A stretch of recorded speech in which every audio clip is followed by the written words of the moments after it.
Bonjour, bienvenue au Palais de Bondy où se tient la 93e édition du Salon de Lyon et Sud-Est. Suivez-moi.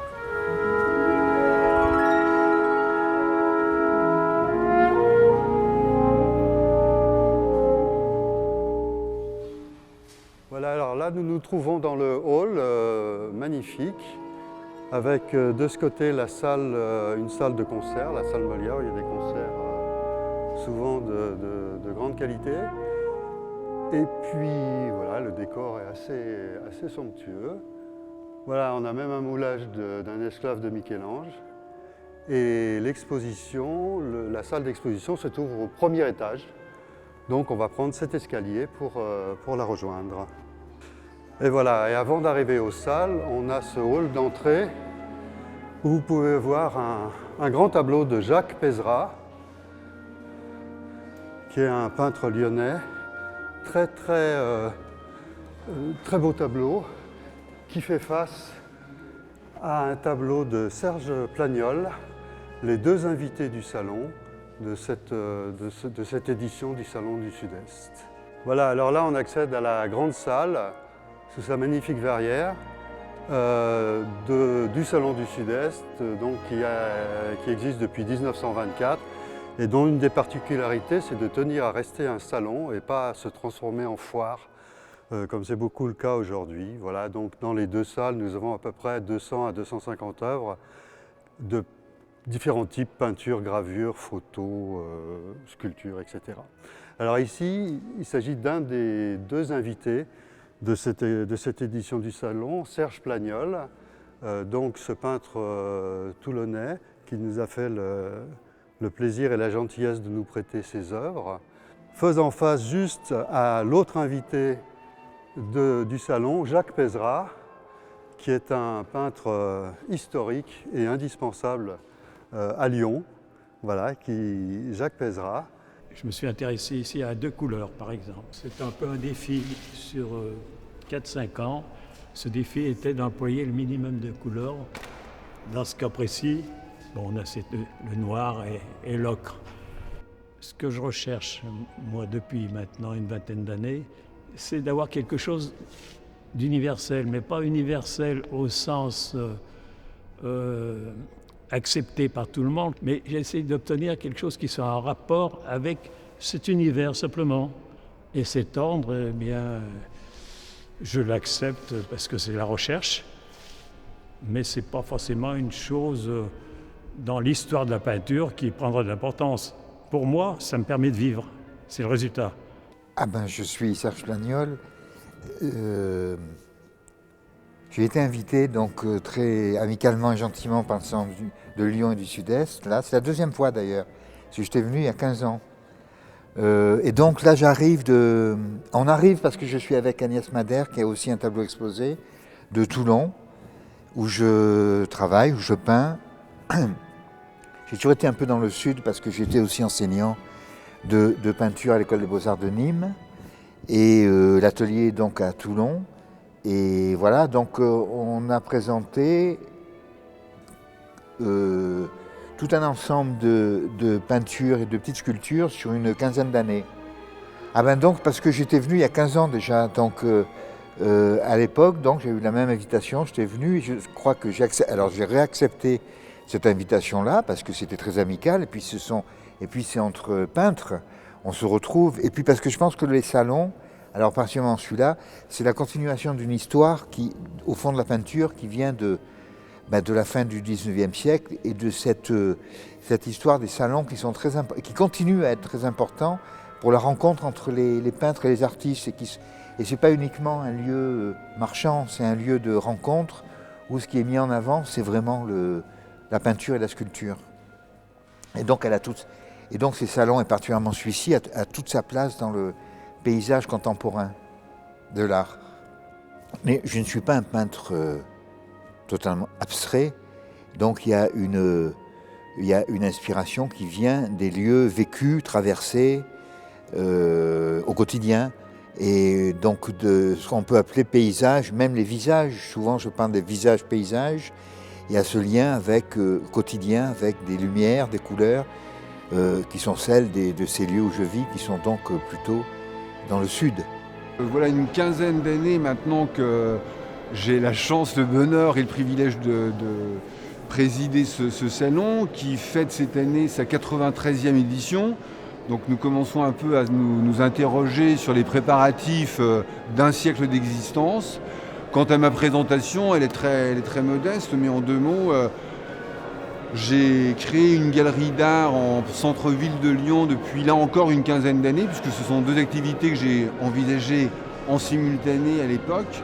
Et donc voilà, donc je suis à la fois galeriste et l'un des principaux, en toute modestie, animateurs de ce salon historique qui nous intéresse beaucoup, un certain nombre d'entre nous, et qui nous motive pour le faire perdurer dans le temps. Eh bien, suivez-moi alors. Nous allons vers des sculptures en bois.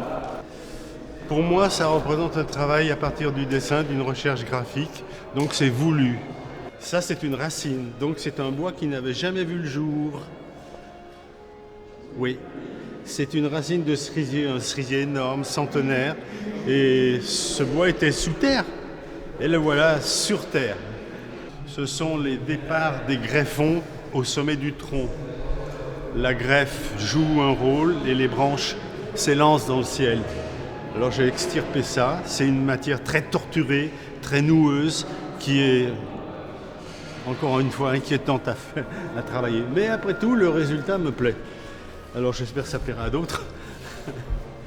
Essayer d'exprimer par la peinture des choses très simples, présence des choses, mon environnement, de ce qui m'est le plus proche, le plus intime, des personnes qui sont autour de moi, des objets, des choses, l'espace le plus proche, d'essayer de le rendre,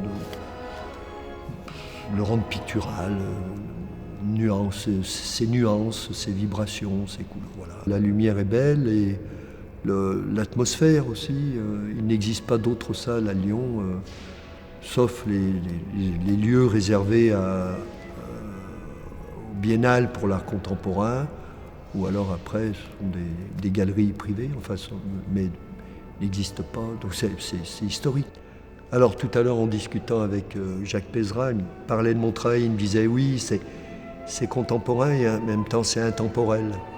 Alors voilà, donc après ça soulève tous les problèmes qui sont complexes de qu'est-ce que l'art, est-ce que l'art doit être automatiquement, est-ce que c'est un art de son temps, du temps ou est-ce qu'il peut être plus intemporel ou est-ce qu'il est complètement intemporel? Il y a des grands artistes qui sont retournés vers l'Antiquité et qui sont considérés comme étant contemporains, modernes et intemporels, qui portent les 3 casquettes.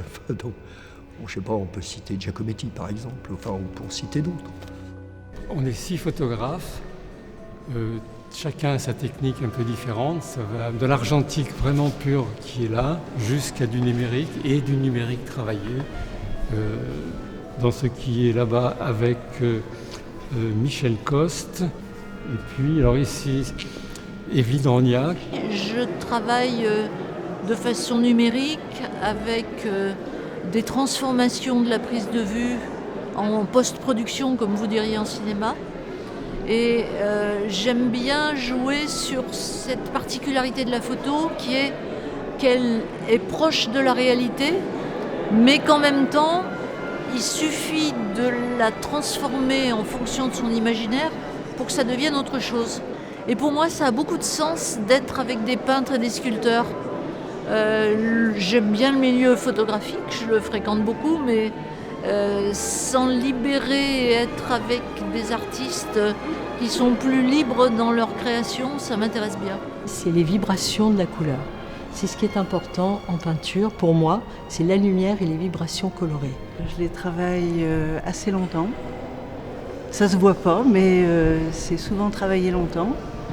Et c'est une suite de corrections. Et chaque fois qu'on corrige une petite chose, en général, ça chamboule tout le reste. Donc c'est pour ça que c'est jamais fini. J'ai la chance d'exposer au salon, voilà. Et là je montre 3 choses qui sont des travaux sur plusieurs années en fait, c'est pas des choses toutes récentes.